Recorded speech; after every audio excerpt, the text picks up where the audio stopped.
धमतरी जिले में आज 21वें क्रम के एसपी के तौर पर भावना पांडे ने कमान संभाला है। बता दें कि एसपी भावना पांडे अवॉर्डी एसपी हैं, जिन्हें आंतरिक सुरक्षा के क्षेत्र में उत्कृष्ट कार्य करने के कारण आईपीएस अवार्ड से नवाजा गया था। आज धमतरी की कमान संभालते ही एसपी ने सामुदायिक पुलिसिंग और सामंजस्य के साथ समाज और पुलिस को मिलकर काम करने पर जोर दिया है। आज पुलिस अधीक्षक भावना पांडे ने कहा कि धमतरी जिले की जो कमान उन्हें मिली है, उसे बतौर पुलिस कप्तान सभी पैमाने पर संभालने का प्रयास किया जाएगा।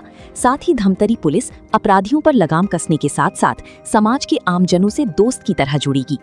आम जनता में पुलिस के भय से ज्यादा भरोसा होना चाहिए और इसी भरोसे को बनाने का काम पुलिस धमतरी में करेगी। आगे भावना पांडे ने कहा कि धमतरी में सीमावर्ती इलाकों में ड्रग कार्टेल एक्टिव हैं। धमतरी पुलिस की प्राथमिकता इसी ड्रग कार्टेल को ध्वस्त करना होगा। हालांकि कई इलाकों में चेक पोस्ट बने हुए हैं, लेकिन उन चेक पोस्ट को और मजबूत करने का कार्य किया जाएगा। साथ ही जिले में उनके लिए कई नई चुनौतियां हैं, जिसे समझकर उन चुनौतियों को हल किया जाएगा।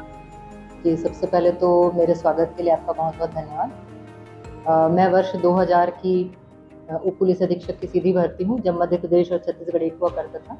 विभाजन के बाद मुझे छत्तीसगढ़ काडर मिला और सबसे पहले रायपुर में प्रोबेशनर के बाद मेरी कुछ दिन रायपुर पोस्टिंग थी सीएसपी के रूप में। उसके बाद मैं लगभग 3.5 साल तक दंतेवाड़ा में पोस्टेड रही डीएसपी हेडक्वार्टर के रूप में।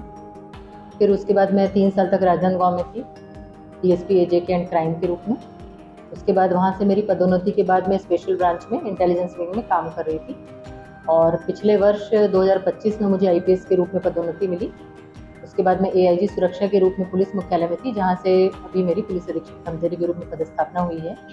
हमारी बिल्कुल ये कोशिश रहेगी कि जिसको पुलिस का डर होना चाहिए, यानी जो अपराधी है उसके मन में पुलिस का डर हो और जो सामान्य नागरिक है वो पुलिस को देखकर सुरक्षित महसूस करे, यानी सामान्य व्यक्ति को पुलिस से डर न लगे और अपराधी के मन में खौफ हो। इसके लिए जो भी आवश्यक प्रयास होगा मैं बिल्कुल उसको करूँगी। जानकारी के अनुसार सीमावर्ती क्षेत्रों में स्थायी चेक पोस्ट लगाए गए हैं, आप भी जानते होंगे, तो उनकी एक बार समीक्षा करेंगे और अगर आवश्यकता होगी तो उसको बढ़ाया जाएगा और कार्रवाई को भी बढ़ाएंगे। सामान्य जनता से यही अपील करना चाहती हूँ कि नियमों का पालन करें, ट्रैफिक नियमों का खासकर पालन करें।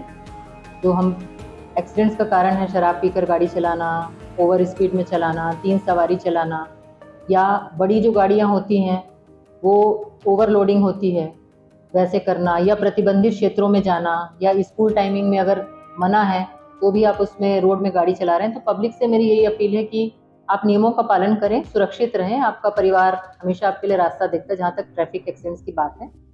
और जो यंग एज के लोग हैं उनसे मैं चाहूँगी कि वो नशाखोरी से दूर रहें और अपने भविष्य पर ध्यान दें। थोड़ी देर की जो आनंद है उसके लिए अपने पूरे जीवन को खराब ना करें तो बेहतर हो।